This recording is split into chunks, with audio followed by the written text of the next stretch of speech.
Hi, everyone. Thank you so much for being here today. We're going to go ahead and just give it a few minutes just to let anyone who's kind of straggling in at the end of their workday come on in. So go ahead and just let us know where you're tuning in from, your state. If you want to mention if you're from a state art agency or other artistic practice, go ahead and put that in our chat. And we're super excited to be here with you today. We're going to start in about 2 minutes.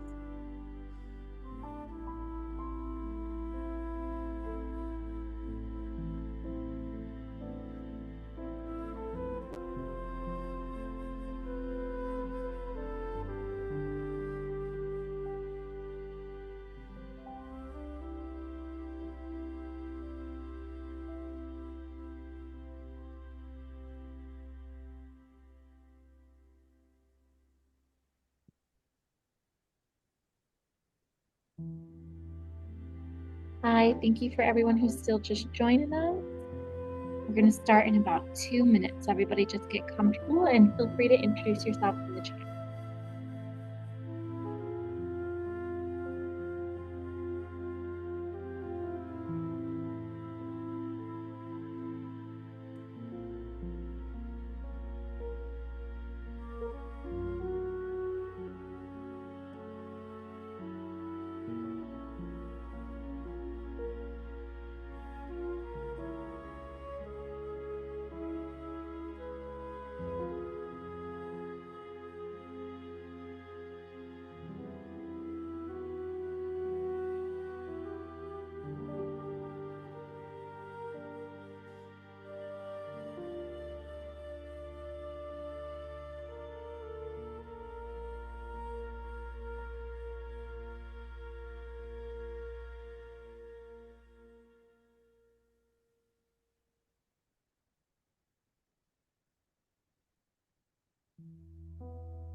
Welcome, everyone. Thank you so much for joining us, and welcome back to the Creative West Capacity Building webinar series. My name is Marcelina, and I'm the Grants, Awards, and Programs Manager here at Creative West.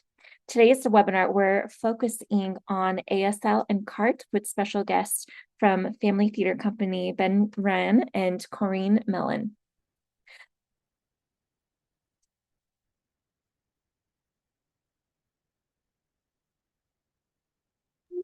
I'm just going to go over a few just logistical housekeeping things. I'm going to have introduced Sierra Scott, our Grants, Awards, and Programs grants specialist, to go ahead and read us off our Zoom norms, our preambles, and our shared commitments. Sierra, whenever you're ready.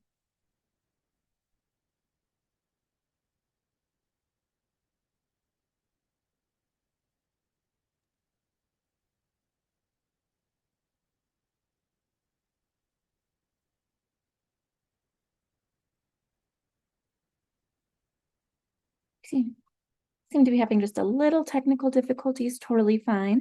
Sierra, I'm going to go ahead and just start with the Zoom norms. For today's Zoom norms, please keep your microphone muted when not speaking, the far left corner. You may rename yourself to your first and last name and your state or organization name if applicable. Click on Participants, hover over your name, and click the More button to change. We have ASL interpreters here today with us today, and live transcripts or closed captions are turned on. You can view or hide them, change the size, as well as other functions by using the up arrow on live transcript, which is either in the middle of your screen or behind the More button with the 3 dots on the right side of your screen. There will be a Q&A at the end. To ask questions or make comments, please use the raise hand function.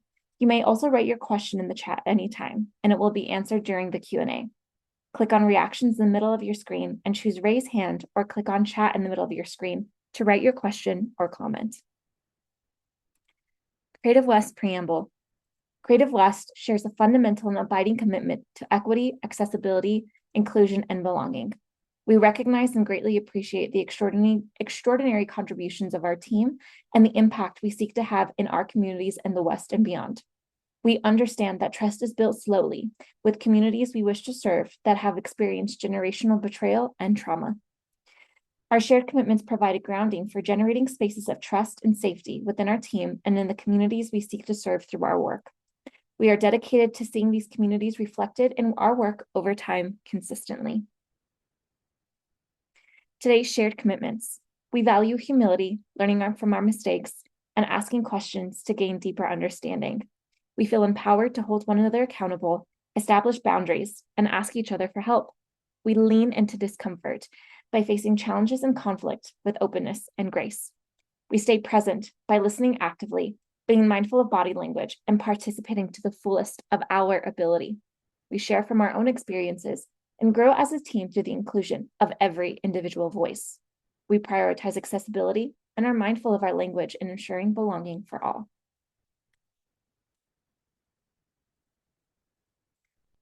And here we just have a little overview of our capacity building webinar series and their purpose. If this is your first time joining us today, welcome.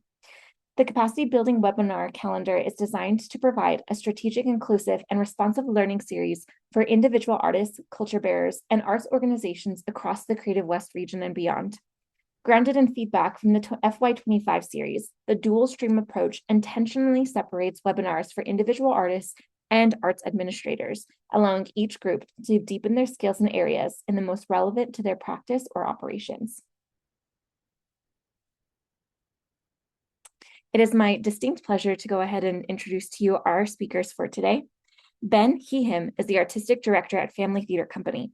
Ben is a disabled director whose work focuses on producing artistically rigorous theater with, for, and about the disabled community. His favorite directing credits include A Chorus Line, 35th Annual Putnam County Spelling Bee, Spring Awakening with Phamaly Theater Company, The Spitfire Grill, Mockingbird, Falcon Theater, Antigone, Born Against, The Fourth Graders Present, and Unnamed Love Suicide, Crumble, Lay Me Down, Justin Timberlake, Love and Information, Ensemble Theater Cincinnati, and Falling DePaul. Corinne is an arts administrator's vocal coach and opera stage director dedicated to bringing equity to the arts and advocating for performers. Prior to working at Phamaly, she served as the executive director for the Arapahoe Philharmonic, bringing a renewed focus on artistic excellence to the company.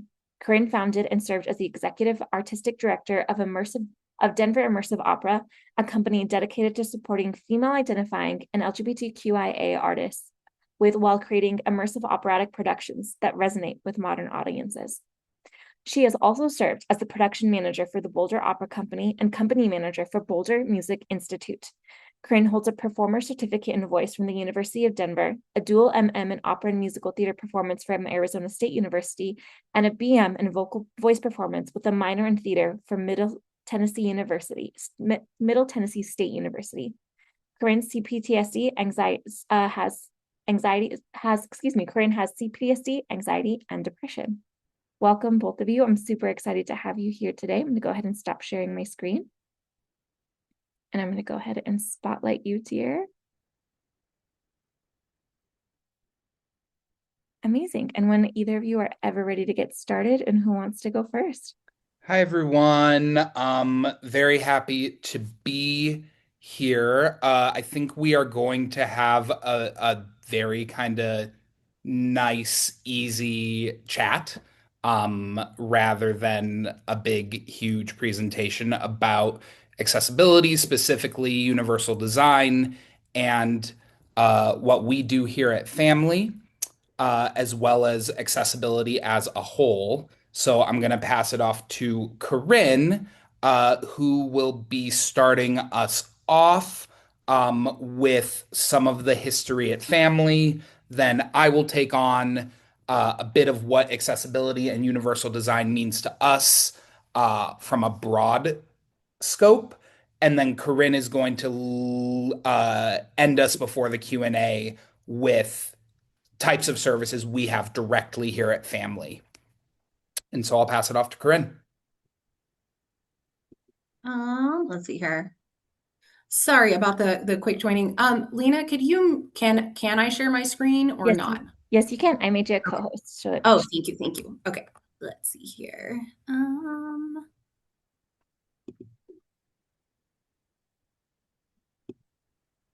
Let's see. I will just do entire screen. It is not letting me do that, which is weird. no problem. Let me try one more thing.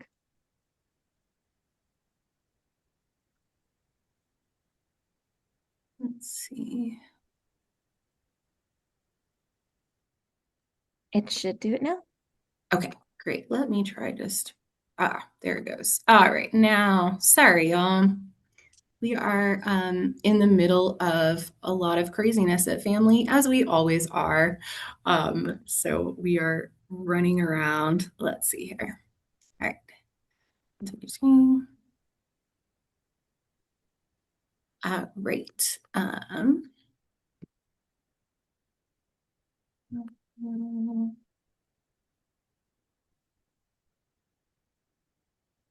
right. Can you all see my lovely little photo here of Phamaly with our logo, etc.? Yes, we Then can. is that okay? Great. So we are a family theater company. We are the longest running disability theater in the United States.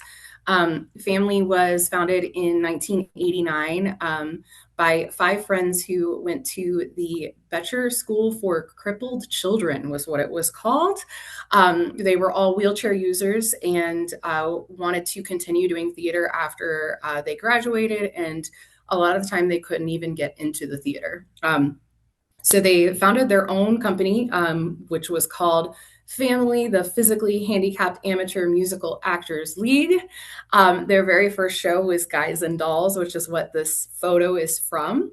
And at the time, this was, incredibly rebellious. The ADA hadn't even been passed.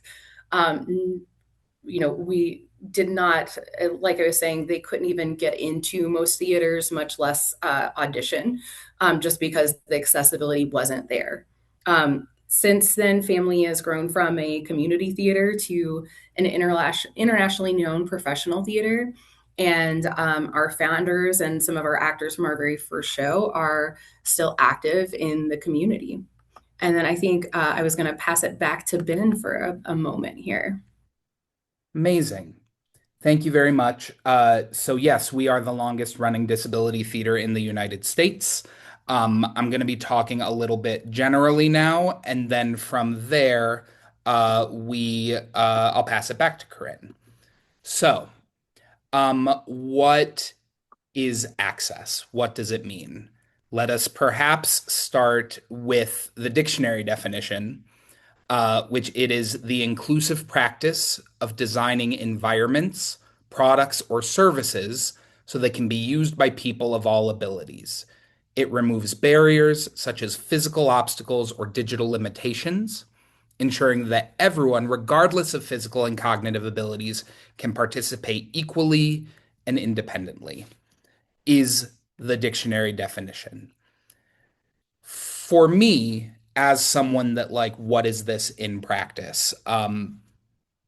To me, access is the ability to allow every single person the opportunity to enjoy the world as their best self.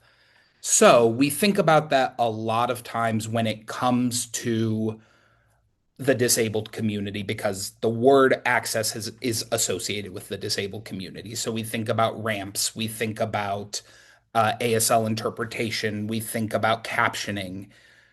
For me, that tends to be a losing proposition when we are looking at being accessible as a whole to every single person because every single person in this world is different. I will talk about this later, but as a person who does access all the time, who focuses on access for the disability community, my goal is always to be reactive instead of proactive, which is the opposite of what we hear all the time. But this idea that we are serving people, we're not serving a community, we're not serving a disability, we're not trying to put access to the blind community because the blind community is filled with a million different people in this world who all have different needs, different wants, different dreams, different hearts, different souls. I use this example a lot. I'm autistic, so I talk a lot in stories, and I hope that's okay. Um, we have an actor. This actor is named Linda Worth. Linda Worth literally wrote the book on how to act while being blind. You can go buy her book, it's amazing. And Linda Worth is this incredible, incredible actor. She will be doing the most dramatic monologue of all time. And she will, in her head, she will ask the director, how many steps do I need to take before I hit my mark, before I'm in the light where you need me to be? And I will say, it's about 42 or so. And she'll go, no, no, no. Is it 42 or 42 and a half or 43? And while doing this incredibly important monologue, she will be counting in her head 42 and a half steps and she will hit her mark every time. It's actually insane. And Linda wrote a book about this is how you do it. We have another actor named Sam Barrasso, who is also a blind actor. Sam, God bless my good friend Sam, who I love very much, is incredibly talented, and math is not one of Sam's strong suits. So for years, people would be like, oh, you have to do what Linda does. You have to count the 42 steps. And Sam would never hit her mark, and it would not be very good. And so when I first came into the company, I was like talking to her about this, and she was like, I can't count steps. That isn't something that works for me. And so, this very obvious question that we forget to ask ourselves sometimes, where we go to somebody and we say, hey, what do you need to be successful? And what Sam needed was, hey, I need a guide. I need someone to show me where I'm supposed to stand, and then she will belt high seas till the cows come home. I don't know what that means, but sure. Um, I think the most important thing to impart today is access is for an individual, it's not for a community. And if you find somebody where you are going, hey, I am doing something for the autistic community. Let's say I'm having a sensory friendly performance for the autistic community. What does that mean? Because if you've met one person with autism, then you've met one person with autism. That would be the equivalent of me saying, hey, I should talk to all queer people the exact same, or I should talk to people who are of Latini heritage exactly the same. No, they're individuals. So, moving forward, um, the main thing we are going to talk about is universal design. Universal design is the practice of creating products, environments, and digital systems that are naturally accessible and usable by everyone, regardless of age, size, or ability, without requiring specialized adaptations. So, this goes with what I had been talking about before. This idea that if you build the thing for everyone, you don't then need to accommodate this person and accommodate this person and accommodate this person because you're building for everyone. So, the first thing I want to talk about, and if you've ever seen me give a presentation, I talk about this in every setting because I think it's really, really important. And the first thing before we can talk about access, before we can talk about inclusion, is we need to understand our own unconscious biases within the disability community. I think disability is something that we don't talk about a lot. In fact, we very, very rarely talk about. And it is something that we shy away from. And that is a societal trait that we have learned from the first dregs of history, people that are different than us, people whose bodies don't work the same as us, people whose minds don't work the same as us, we tend to look at as a negative instead of just something that is different. So, and in the disability community, we examine ourselves and we examine society by the use of models. We call them models. And I'm going to go through quite quickly, because I know this isn't the main focus of today's workshop, the 6 different types of models that we use as humans to examine disability. Yeah. I will tell you, these are kind of shitty. And I can curse in this. That's fine. I'm an adult. Um, these are kind of shitty. And yet, these are things that, thank you, clapping, Alexis, clapping for cursing. We love. These are different methodologies that we use and we use to examine society throughout history and all the way to today. Fantastic. I'm going to say an access need really quickly. So, one thing I normally do is I say things like, does that make sense? Or, got it? That is because I am autistic and I really struggle with people's reading people's faces. So presentations like this where I can't see your faces is really, really hard for me. So if I say, does that make sense? Or are we there? We all together on this? If you want to write in the chat yes or put a thumbs up, that will make me not have a panic attack later, and I would appreciate that. So does that make sense? You'll hear me just be like, woo! Thank you. Fantastic. Thank you, because I do have a 5 hour rehearsal after this, and I would love to not panic during it. Anyways, the types of models that we are going to go over. The first one is the abomination model. These go from most shitty to less shitty as we go. The abomination model says, as a society, we look at the disability community and we say, no, they do not belong here. They don't deserve to exist. The disability community is an abomination. We've seen this in history for many, many years. As in ancient Sparta, if someone was born with a physical difference, what would they do? They would chuck them off the mountain. People go, this doesn't happen nowadays. There is a country that shall remain nameless. You can do your own research if you want, but a country that we view as one of the best countries in the world. And they have effectively eliminated Down syndrome.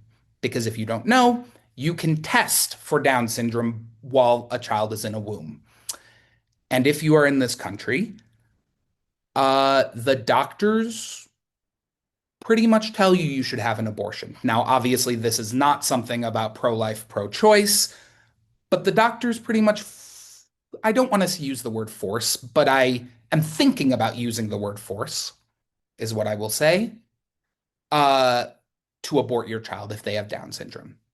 Effectively eliminating an entire group of people from this world and from that country because they deem them as wrong and an abomination. As I said, these are shitty. So I'm going to list one really quickly and then I'm going to review. So the abomination model says, hey, as a disabled person, you do not belong here. The next one is the isolation model. The isolation model says you do belong in this world, just not with us. You don't belong here. We see this in history many times. Mental institutions, that used to be where you'd put a disabled person. They'd put somebody that didn't need support next to someone that really did need support. And we kind of just leave them there out of sight, out of mind. We have that in our schools right now, where we do have classrooms, and maybe those classrooms are providing really good needs. The SPED classroom is normally like in a hallway, kind of in the back, kind of away from other communities. We do that in our theater. I'm a theater person. I don't know if everyone else here is theater, but I'll speak in theater. We have specialized performances. We call them sensory friendly performances. In another talk that I will give one day, I'll tell you why I hate sensory friendly performances, but I don't want to turn red right now. But it is this idea that because you are disabled, you need to be in another performance that's just for you, that we are going to adapt to take away part of the art for you because you're disabled. So we have the abomination model. It says, hey, you don't belong here. We have the isolation model. You do belong here, just over there away from us. We then have the medical model. These are, as we get to these ones, these are the ones where people sometimes go, but wait a minute. I'm very happy to hear up, but wait a minute. I actually kind of believe that. Love to talk about it later in the Q&A. The medical model says a person with a disability is someone that needs to be fixed. We need to bring them into the normal way of living, and I use that term quite literally, the normal way of thinking. We see this a lot in the deaf community. The deaf community has fought against the medical model for years, where they say, hey, a doctor will come and they'll say, well, can't you just wear cochlear implants? Can't you just wear your hearing aids all the time?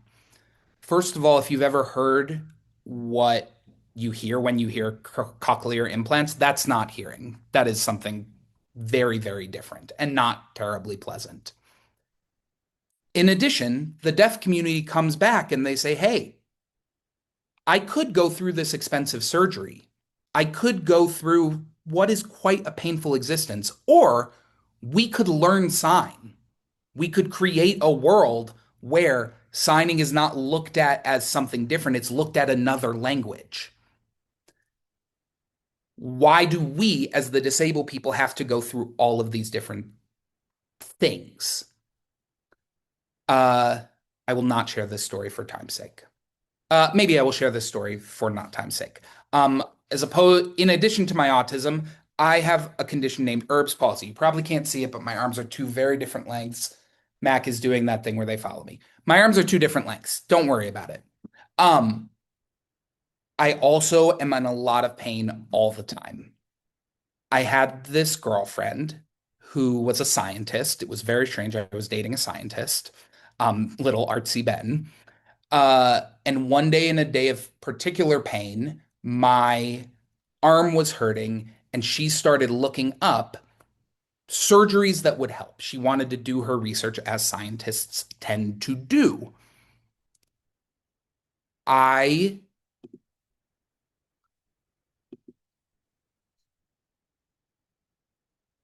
heard. Yes, thank you. Reading Elizabeth's comment, I just do want to uplift that that was not me speaking at all for every person in the deaf community at all. Thank you very much, Elizabeth, for that call in. That was me speaking to some people, and there are many people that don't like that. So thank you for calling me in on that. I appreciate it. Um, she, my partner starts researching different opportunities for me to get this surgery. And I kept telling her, A, thank you so much. Trust me, I've done the research. Secondly, hey, my arm is my arm. Yes, it is different. Yes, it's in pain. And it is not something that I would change about myself because it is something that belongs to me. And the only way I could get her to know is like, hey, if I were to get a surgery to fix my arm, I wouldn't know which way right is from left because I don't know which way is right. I don't know which way is left. I just know the arm that hurts, that's left. And my entire existence would need to be changed if I got this surgery to change myself. Yes? So we have the abomination model, you don't belong here. We have the isolation model, you do belong here, just over there. We have the medical model. Hey, you have something wrong with you, let's fix it. Not finally, there are three more. We have the inspiration model.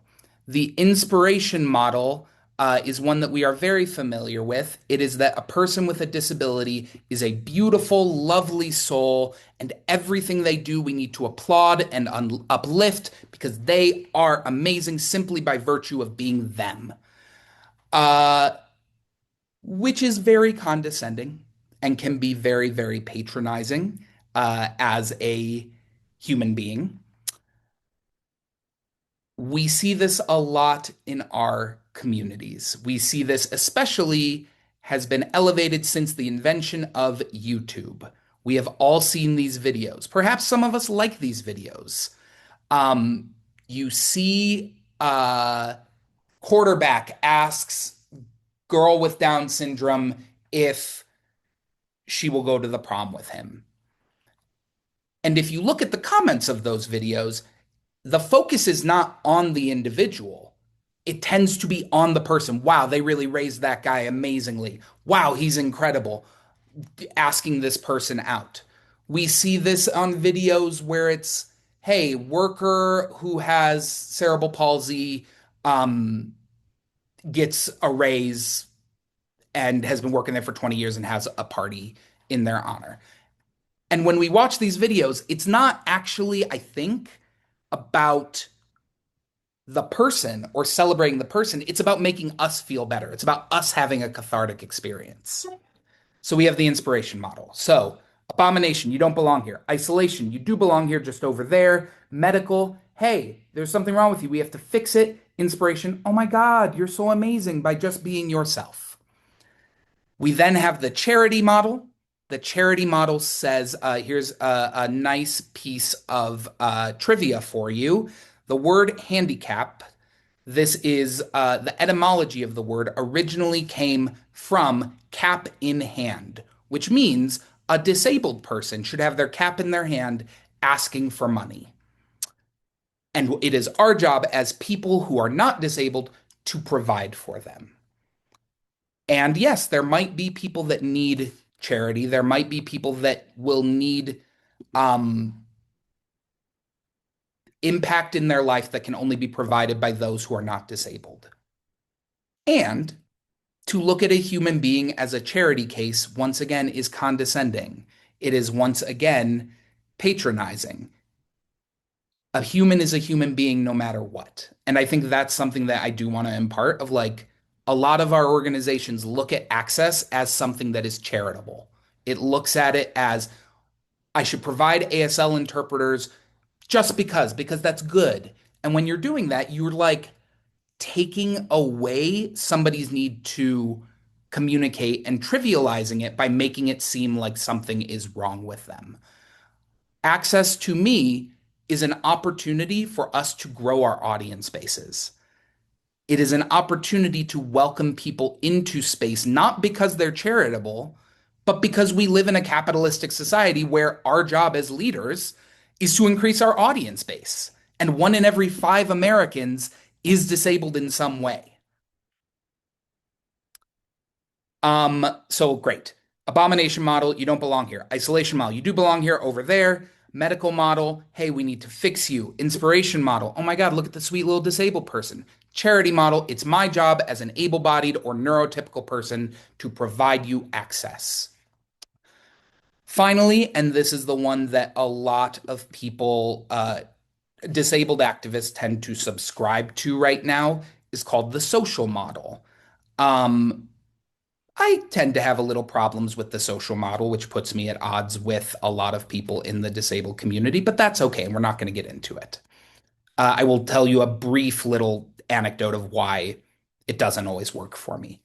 The social model states there is no such thing as disability. We just have a lot of differences.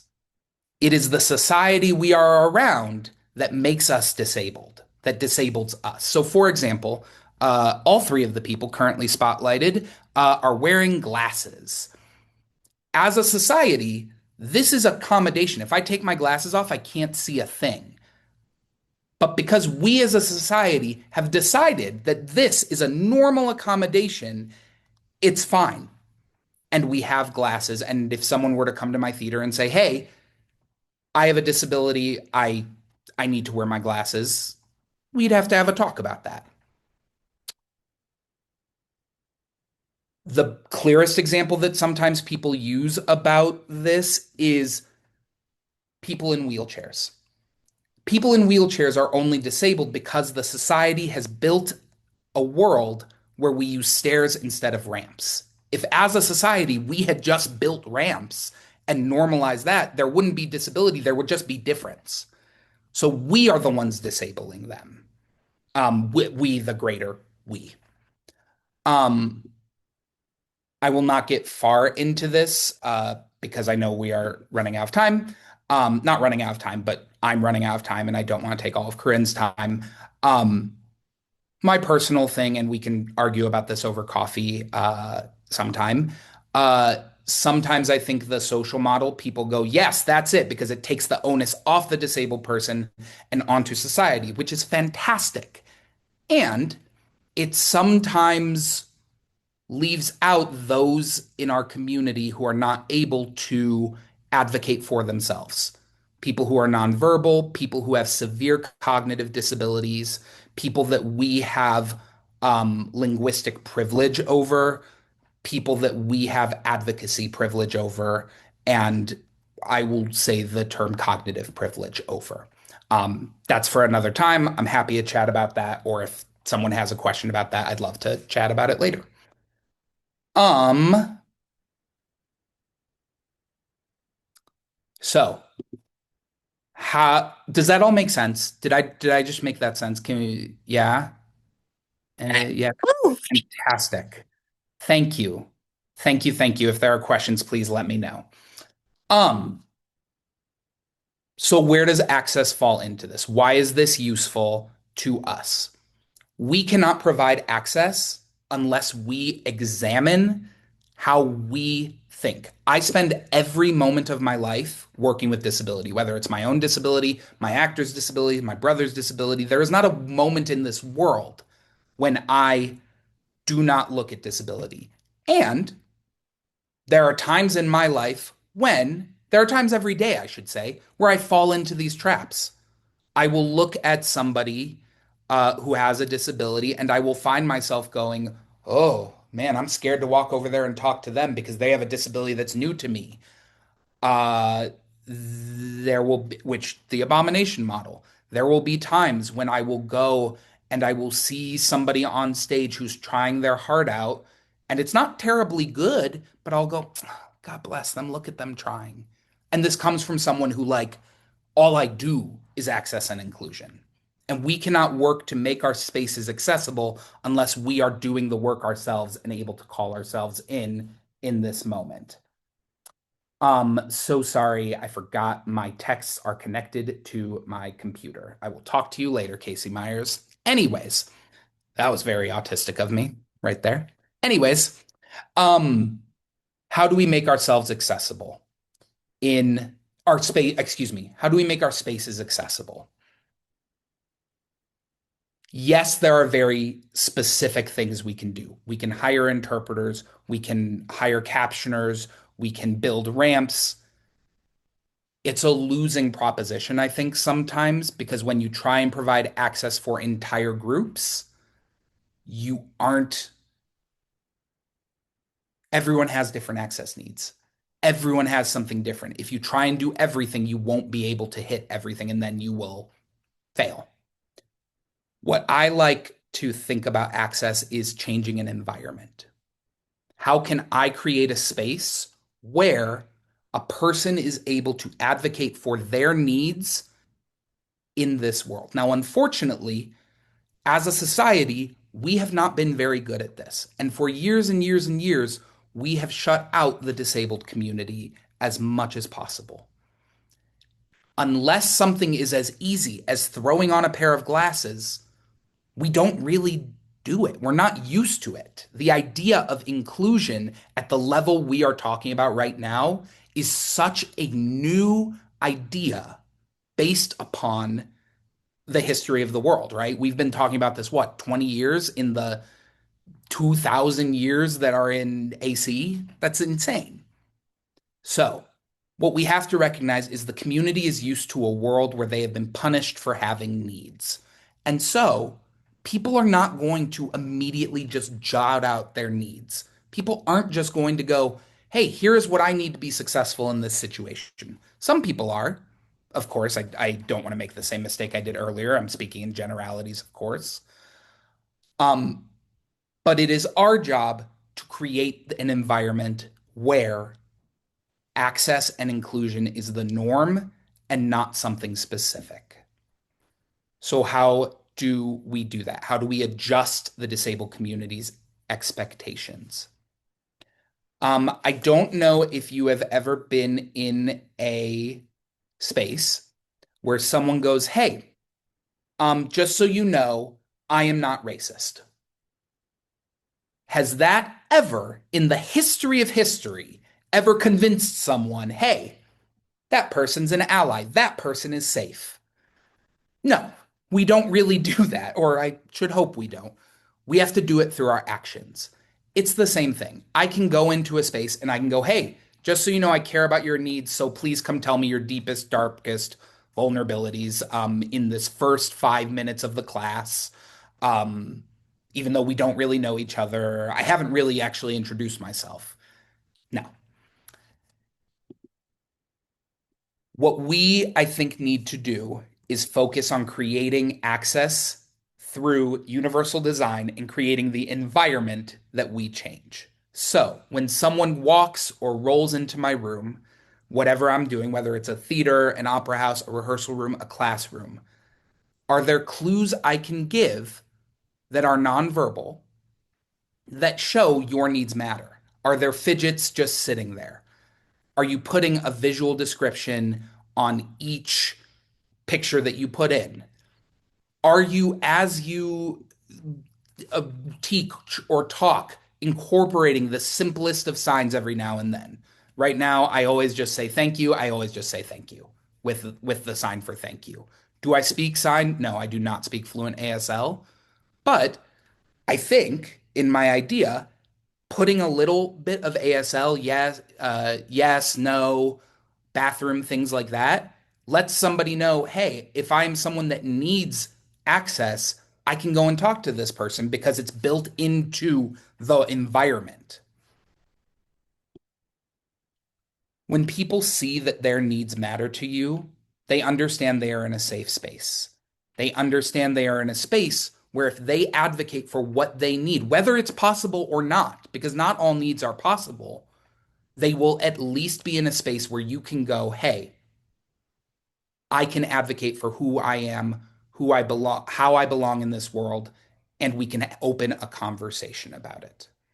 It's why I say, and I will close with this before passing over to Corinne, be reactive instead of proactive.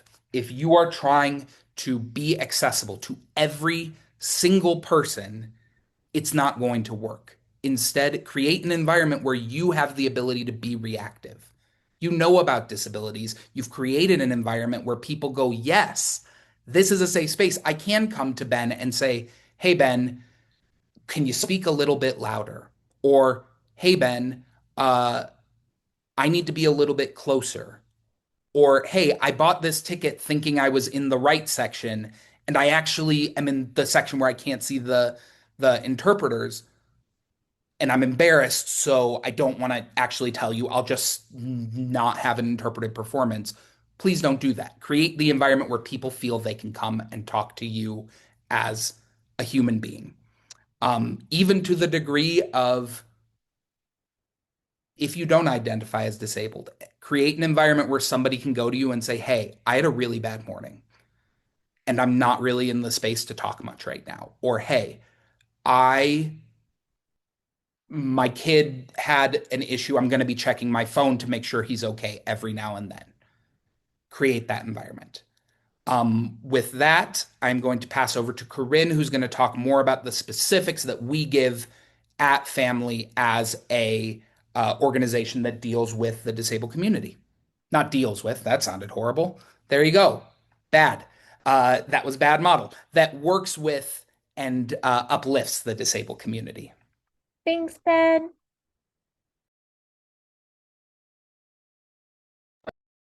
All right. Go back to that. Okay. So thanks so much, Ben. So kind of going into like how we think about disability at Phamaly and how we um, work with folks and try to make all of this work. So we like to practice something we call radical inclusion at Phamaly, where we work with all types of disabilities at any impact. And we embrace something we call a non-hierarchical view of disability. And this is very, very different from the medical model. A lot of times you hear when I'm in conversations with disability advocates around the state and things, they're talking about, oh, you qualify as this so that you get this many benefits and things. At Phamaly, we don't do that. We say every access need is just as valid as any other access need. And I think that is a really important thing to keep in mind when you're trying to work with a multitude of disabilities, is that like we all of our needs are valid. We also are really very always trying to make sure that artistic excellence is a top priority at Phamaly. And our shows give artists an outlet where disability can become an asset. One of the things that we had in a recent show to just kind of show how we use this. We just did Little Women. We did a regional premiere of Little Women, and we cast our Meg was an actor who is deaf, who uses ASL. And as Mr. Brooke, who courts her in the show, the way we staged it was that as he courted her, he learned ASL and learned more and more ASL throughout the show, so that he was fluent by the time that he proposed to her. And that made, showed such so much more of their relationship, and was so much more interesting of a story to tell than just the standard way that story is told. And so that's just one of the many ways that we like to use disability as an asset in telling the story. This particular picture is like a silly moment of that. This is the orgy scene from Pippin.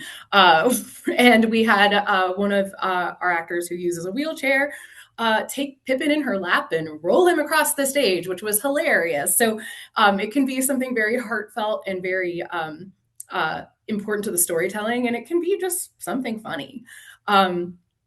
It's also really important to acknowledge the intersectionality that disabled artists live in, and that disability means different things in different cultures. Speaking again about some of our blind actors, and I know Ben was talking about Sam, who is one of our just insanely amazing singers. We say Sam likes to be led around like a princess. She's like, please give me arms, show me where I need to go, please. Her partner is a Latino man, and he doesn't want you to show him around. He wants to find his way on his own. So, acknowledging the intersectionality that people live in, and how, again, like, it's not a monolith. Everyone's needs are not the same, and that can vary based on a ton of factors. And it can just be personal preference. So you need to ask people. At Phamaly, we're always trying to be accessible for everyone from day one. So what does that mean? What all do we do to make that happen? Part of it is that we have a full-time position at Phamaly called our production accessibility manager, and that person's entire job is accommodations. So he is always on hand to make sure our artists have everything they need, our audience has everything they need, from the time folks sign up for auditions through closing night. We also are thinking about accessibility from all of our designs from the very beginning. So our set and costume and prop designs all we're thinking about accommodation needs from day one, from the beginning of the design. So every set design you'll see at Phamaly has a caption screen integrated into the set design. It's not an afterthought. It's sometimes the most gorgeous part of our set. That's always in there. We're always thinking about what are the actors' accessibility needs for the costume design. So we're not like creating designs and then modifying them for the actors. We are casting the show and then creating the designs around them. And then here is our like list of things that we offer to our audiences. Like I said, we caption all of our shows. We provide American Sign Language interpretation on our access days and on any day with 2 weeks notice. All of our venues are accessible. Our entire staff is certified in audio description. And if you don't know what audio description is, that is for blind patrons. They can wear a headset and someone is describing any action that's happening on stage that they need to know to understand the story. Ben was talking earlier about how he doesn't like sensory friendly. We don't do sensory friendly performances. We do relaxed performances. So again, we're thinking about sensory things from day one. We will do a relaxed performance, which means you can get up, move around. We keep the lights up slightly. You can make noise. You can do whatever you need to do during the show, which is good for a lot of folks. It's good for new parents who maybe have gotten out for the first time and need to check a text from a babysitter, or or if you actually need to bring your kid with you to the theater and they might make noise. It's good for everyone. It's not just something that you have to have a disability to need. We also do tactile tours, which is for either our blind or low vision patrons or folks who just want to experience the show in a different way, where you can come up and feel sets, costumes, props before the show happens. We always have quiet spaces available if you get overstimulated. We have a sensory warning light that goes off about 30 seconds before anything with intense content, loud sound, or bright lights happens on stage, and that's always happening. We also do sensory guides that you can get before a show, and we also braille our sensory guide as well. We do have sensory items like fidgets, headphones, sunglasses, and then of course braille and large print materials. At Phamaly, just like a little general thing of what our programming is like. We do 3 to 4 plays or musicals a year. These are, large, big staged things. We also do a holiday concert with the Colorado Symphony. And then probably one of the most interesting and exciting things that we do is a program called a Hunter Heartbeat programming. Ben, since you're here, do you want to explain what Hunter Heartbeat is and all of that, like what that's about, if you are still there? Yeah, I'm here. I will do it very quickly because I know we want to give time for questions. So the Hunter Heartbeat is a methodology of using Shakespeare with those in our community who have been shut out from traditional theater. These are the folks that I was talking about a bit when I was talking about the social model, those who are nonverbal, who have intense cognitive disabilities, intense behavior needs, that even if they were to go to a sensory friendly performance or a relaxed performance, they wouldn't feel like they belong. It is a way for them, started by Kelly Hunter, who's one of the most famous Shakespearean actors in the world, um, to utilize the rhythm of a heartbeat and to take Shakespeare's plays and put them into exercises and different games and create this kind of ritualistic experience of uh, telling a story together, not for an audience, but with the audience. It's very much more complicated. I could talk about it for 2 hours, but I'm gonna not for time's sake. But we'll look up the Hunter Heartbeat method if you are interested. Yeah, that says we started our Hunter Heartbeat programming last year, and actually through a grant with Creative West, and that has been really transformative for our community. We're the first company to do it with an entire cast of disabled actors doing this for the disability community. And the way it works is these sensory games are played in front of an audience, typically caretakers or family of these folks that are participating in the show live. And audience members also are welcome to come. It is a really amazing, transformative experience that's just very interesting and just shows again like how people can communicate and create in ways that maybe we don't think of and we don't typically expect to be theater. We don't expect to see it that way. So it's been a very amazing program at Phamaly. We do have a show of that coming up later this year at Lone Tree Arts Center. And then we'll be doing a brand new production next year. Ben actually traveled to London earlier this year to develop a new production with Kelly Hunter of King Lear. And that particular show will also focus on folks with dementia and try to have more opportunity for those folks to get involved. So at Phamaly, we do everything from like big Broadway musicals to these really specialized type of shows to world premieres. And we're about to do a world premiere musical here in a few weeks. That's what Ben was talking about, us having to go to rehearsal later.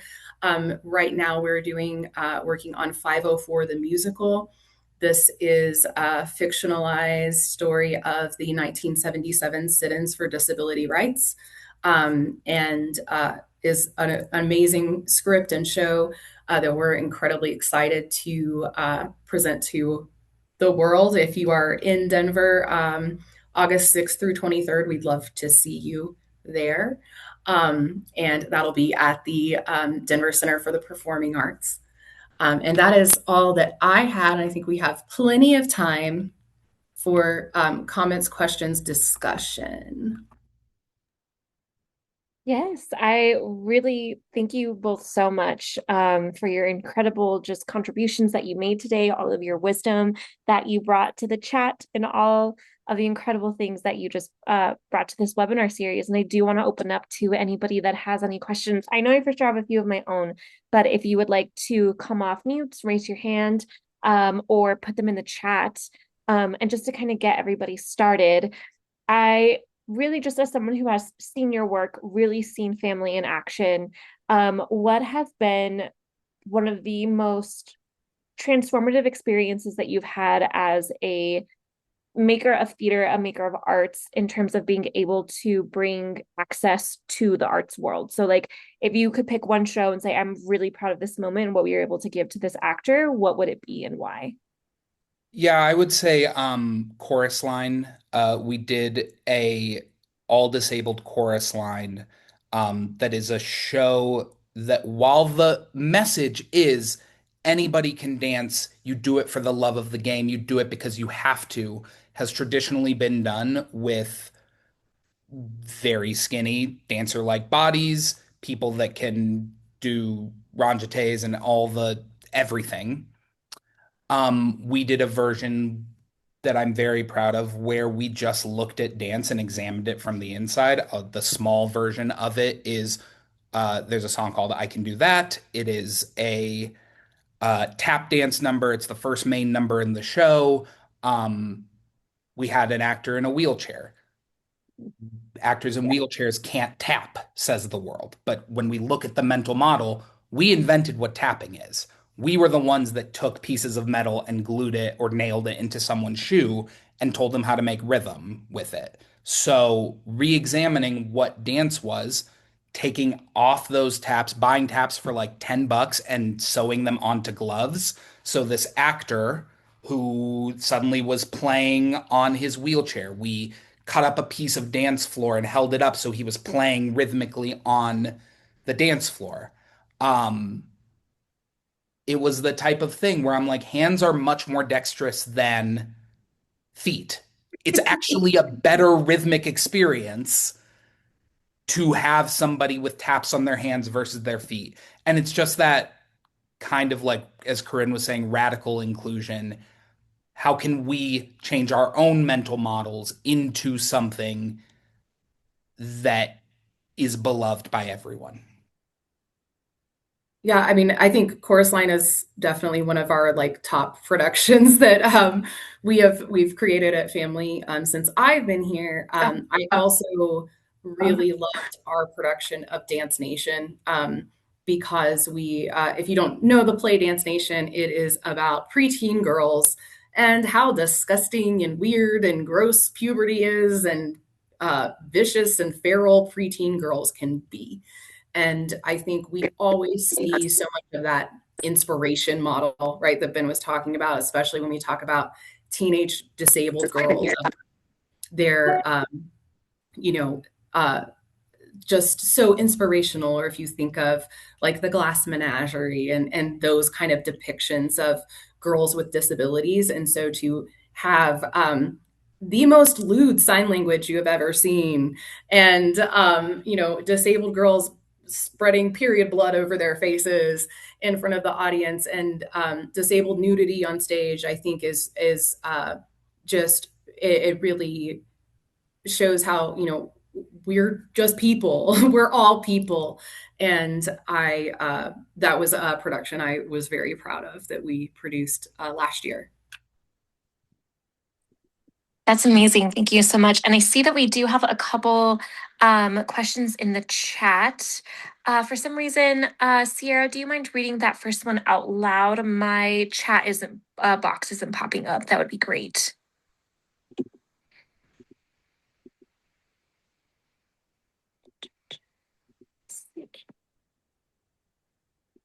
I can do it. Okay, thank you. It's just not Yeah. clear for me.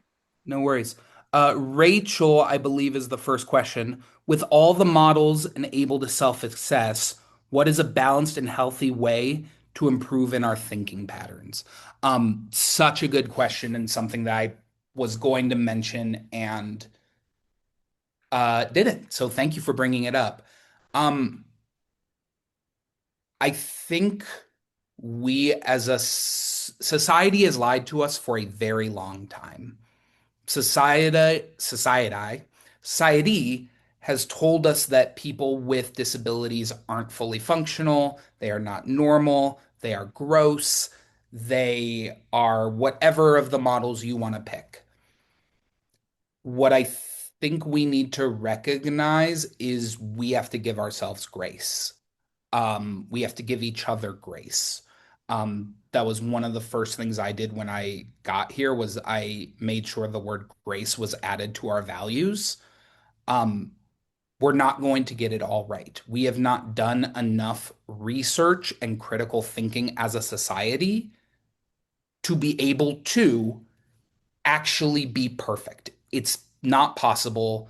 And we are in the infant stages of accessibility and inclusion as a society. As I said, we've been thinking about this, what, as a whole, that like we have a whole webinar on it, maybe 6 years, 7 years.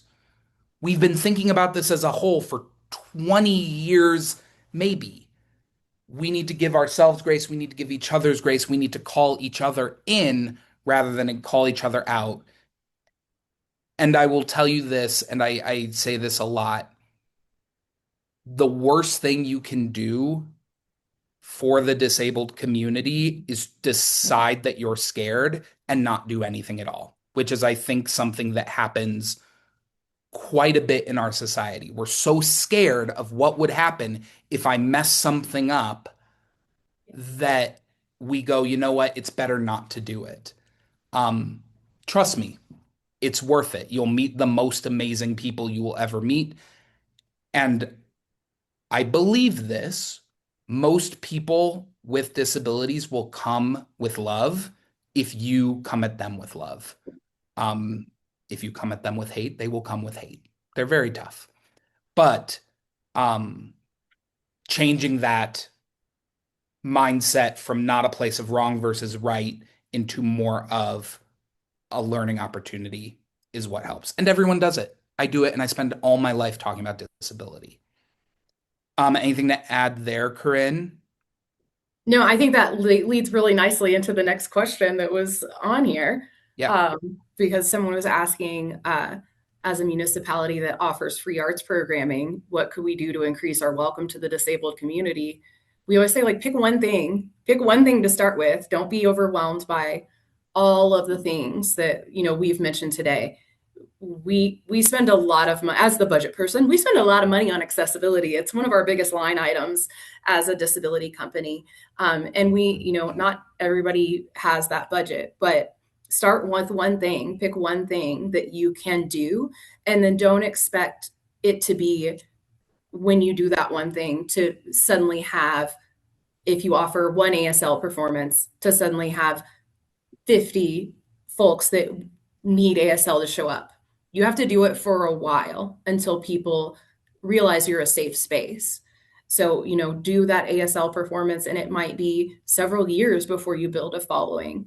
Offer audio description, and it might take a little while before you get that audience with you. Or just, having fidgets in your lobby. That's an easy one that everyone enjoys, and having that at every single show. So, pick one thing that you can do and that's, works for your organization, and start there. And also just ask. We say at the beginning of every single show, we tell people we have an access table in our lobby. And if there's something not there that you need to better enjoy the show, we'll have it at the next show. Ben says that at every single show that we do. And audience members do take us up on that. They do come in and say, hey, I could use this. I had someone come up and say, hey, the large print program, it's actually not dark enough for me to see. Can you bold it next time? And I was like, absolutely. That's an easy thing. That's an easy fix. You just have to listen to people. I do want to jump in and highlight something you said, Corinne. So one thing that happens a lot and has happened a lot more since 2020 is we have had institutions, arts institutions that have been working, producing theater or art or opera for 20 some odd years come to us and say, hey, we want to have an interpreted performance. We want to have audio description. We want to do this. And then they will pick a day. Uh, and then they will make a couple posts here or there and say, hey, no one signed up. And it's always this thing for me where I kind of have to point out with love, right? Once again, this calling in thing of that I was speaking of earlier. Hey, for 20 years, you have barred the doors and said you don't belong. When you say, and now the doors are unbarred, please come in, and you're surprised that no one has entered immediately and just went, oh, well, 20 years of not being accessible. Well, now they are. Here we go. That to me is like inspiration. It's more about self-aggrandizing yourself. Also, you've picked one day. People aren't just waiting for that one day every day, hoping, God, I hope they do this play. And also, the third thing that I like to say is, and I say this about my own work too, maybe they just don't want to see your play. We have this idea that it's I've given an opportunity to the disabled community. Therefore, I cannot believe they are not signing up to watch the 5 hour Anton Chekhov version of The Seagull. I'm so hurt by this. Why would they not want to see it? Well, who would want to see it? Unless you're a huge Anton Chekhov fan. If you are, which I am, I don't need to get into this. You get my point. Anyways, moving on.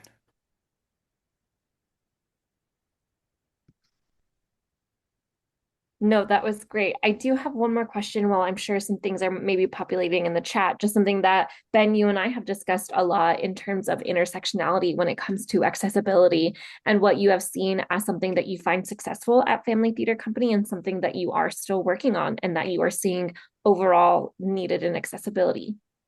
That has to do with intersectionality Yeah. specifically. Yeah. Yeah. I will say with love to the organization that Corinne and I work at, Phamaly was created by 5 white wheelchair users. And because of that, it was built, I think, with, I'm choosing my words very carefully, that in mind, like the values of white wheelchair users' accessibility in mind. And because of that, it goes in a certain direction. The history of Phamaly has perhaps not been as inclusive as it can be, not on purpose, but because they didn't know any better, or in some spaces were unwilling to sacrifice some of the things they believed in to open it up to the community. And once again, what we were just sharing, intersectionality is what makes the world go round. I think that um, disability is a uniting force. It doesn't matter if you are gay, you are non-binary, you are trans, you are Latina, you are Asian American. Anybody can, God forbid, get hit by a bus and need to use a wheelchair for the rest of their life. Disability is the centerfold of um, intersectionality, and you need to make inroads in those communities. And as I said before, a mistake we could make is, hey, we're going to now do Dream Girls because this is what we want to do, and then get frustrated when we're like, hey, why after 37 years of not including the Black community in our work, we've announced Dream Girls and now they're not coming. We might as well not do it again. No, we have to make inroads. We have to build a community, which we are. And it's taken, I would say, 4 years, this has been an active mission, and we're now just, I think, getting to a better space. And it's a space we need to continue to grow. Um, Ben, could I throw another one in yeah, there really please do. quick? Please, Of please, just please. like, because Ben was talking about cognitive privilege earlier. And, one of the things that we have to work around and like our staff has spent a lot of time talking about is explaining gender to our folks with cognitive disabilities and making sure that we're a safe space for folks that maybe are transitioning or are gender fluid or non-binary while they're with someone that has a cognitive disability that may not be able to understand right away why is it important that I use this person's pronouns. And so that is something, our staff has spent a lot of time discussing and a lot of time, working with our community and making sure that, we all feel safe and loved and appreciated while we are acknowledging, the stuff that we're all going through and every, things that everyone is working on and trying to either understand or people are, what they're going through personally if they're transitioning or if they can't transition because of their disability and what does that mean for them and that's something as well that we are really proud to be a safe space for the trans and non-binary community, and there is such an overlap in the disability community and the LGBTQ community as a whole, and just like considering what those things are and how we can continue to grow in those areas. Thank you so much. We do have one question in the chat. We have, I'm interested in hearing a little of Ben's opinion on sensory dates. What are some reasons you do not like the concept? Is it because it mainly follows the isolation model? Allow me to get on my soapbox.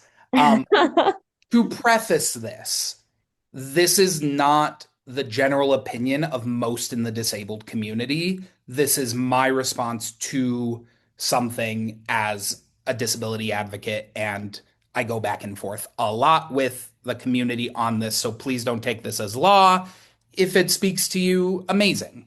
If it doesn't, throw it away. So for those who don't know, a sensory-friendly performance is a performance where uh, it is specifically geared towards the autistic community, although anyone with a disability is welcome, as well as other patrons. Like anybody usually can just sign up for or can buy a ticket to a sensory-friendly performance. Usually the sound, we're taking all the senses in the play and we are making them friendly, a la sensory-friendly performance. So the sound is taken down by 30%. The lights are normally taken down by 30 to 40%.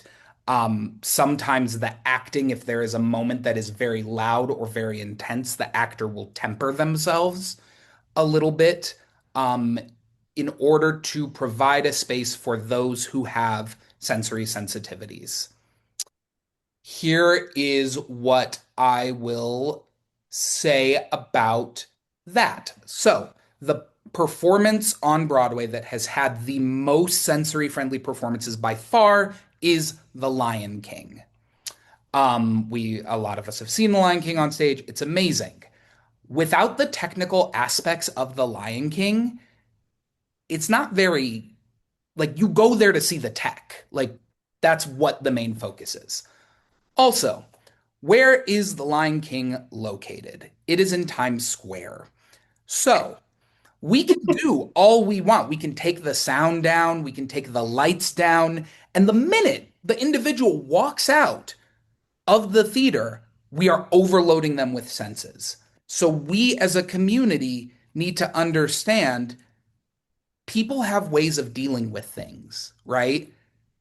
If I have very intense auditory senses, I wear my earplugs, I wear my headphones, I self select what is good for me. I don't have somebody telling me what I can and cannot handle. Usually, somebody who is part of the theater or autism adjacent. So what I mean by that is a therapist or a parent or a teacher, someone that's not part of the community. Um, I also believe, being a director, I spend hours working to get a light cue perfect. I spend hours getting a sound cue perfect. I've worked on that scene with that actor for hours to go to somebody and say, "Great, you can come to this show, but you're going to receive half of what we designed," is insane to me. If something is that sensorially in crazy that it must be taken out, then why did we put it there in the first place? Because if they're not enjoying it, no one's enjoying it. Strobe lights. Nobody actually likes strobe lights. It's a way to disorient an audience, but no one goes, "Thank God, I wish those strobe lights would continue because I'm having such a wonderful time." Um, I wouldn't ever put strobe lights in my play. It's kind of shitty for an audience. And if your only way to disorient your audience is to do something that makes it inaccessible, it sounds like you're probably not a great director, is what I say. Um, we should have multiple tools in our tool bag. I instead propose what I call a relaxed performance. This is what I suggest to theaters that come and ask me to help them run a sensory friendly performance. A relaxed performance means we are not changing the play. The play is remaining, the lights are the same, the sound is the same. What we are doing is we are relaxing the rules that typically apply in theaters. So, if you need to make a little bit of noise, that's okay. And we tell that to audiences ahead of time. They are usually relatively unbothered by it because they know it's coming. If you are someone that needs to like get up and stretch or walk through the theater, that's okay. If you're someone that might need to whisper some audio description because for let's say a theater does not provide it in some world, I don't know why you'd be doing a relaxed performance if you haven't yet gotten an audio description, but that's not the point. Um, Great, you can do that. It's meant for you to enjoy the theater however you see fit. And to me, that is a much more accessible moment where we are saying, "Hey, in this space for this performance, you are allowed to be your true, authentic self in whatever that means to you. And as long as your access need isn't, I'm going to punch somebody in the face, we're good." And if it is, like maybe we need to talk about different things. Like I suppose I could get a punching bag for the lobby. I don't know. Nothing's off the table. Really appreciate that. And thank you again so much. We're nearing just a little bit to the end of our time, but I do want to say a huge thank you. Phamaly Theater Company has a very special place in the heart of Creative West and with me myself, but just saying we've seen some incredible things being done here, and the work that you all do and being able to be such an example of how to shift and change and listen, I think is the biggest thing that I've seen, and being very open. So anyone here or anyone watching the recording at home or wherever you might be, being able to shift your perspective on things to grow. And I think that's one of the best things about Phamaly Theater Company. And so thank you both so much. Thank you to our interpreters today. I'm going to shift a little bit to our closing. Sierra, if you could put the links in the chat. I'm going to go ahead and show my screen just one more time, as long as it lets me. The heat in Colorado has been really hard on tech today. So if you haven't already, please go ahead and sign up for our Currents newsletter. This is where you're really going to hear kind of the first news and the first looks on anything Creative West that we do with the Grants and Awards and Programs team, especially.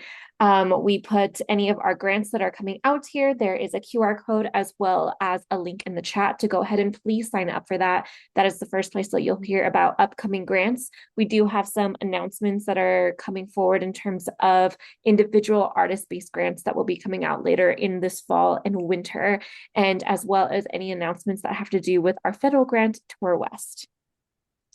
We also have a survey in the chat as well. If you could please fill that out, that helps us inform how we did today, as well as any future webinars that you want to hear from. So that will also be sent in a follow-up email. The next capacity building webinar is going to be for organizations, which is emergency preparedness and risk planning. Plan for disruptions like fires, storms, and pandemics with art-specific risk management tools. And for artists, Artist Thrive tools for creative sustainability. Use the Artist Thrive framework to access your practice and set sustainability goals. And I see in the chat, I'm getting an error when accessing the newsletter link. We often do have that. So we do have your email for everyone who signed up today. So if you're getting that error when you're trying to sign up for the newsletter, I can go ahead and put it back on the screen if you want to use the QR code instead. But if you are getting that error when you do click on the link, we'll be sending that out in an email, and that tends to work better. So I'm going to give it just a few moments if you want to go ahead and grab that QR code.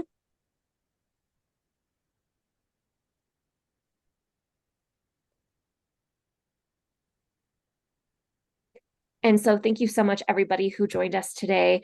I'm so excited, and we hope to see you in our August and September webinars. And thank you again to our speakers and our ASL interpreters. And we wish everybody has a great rest of your day.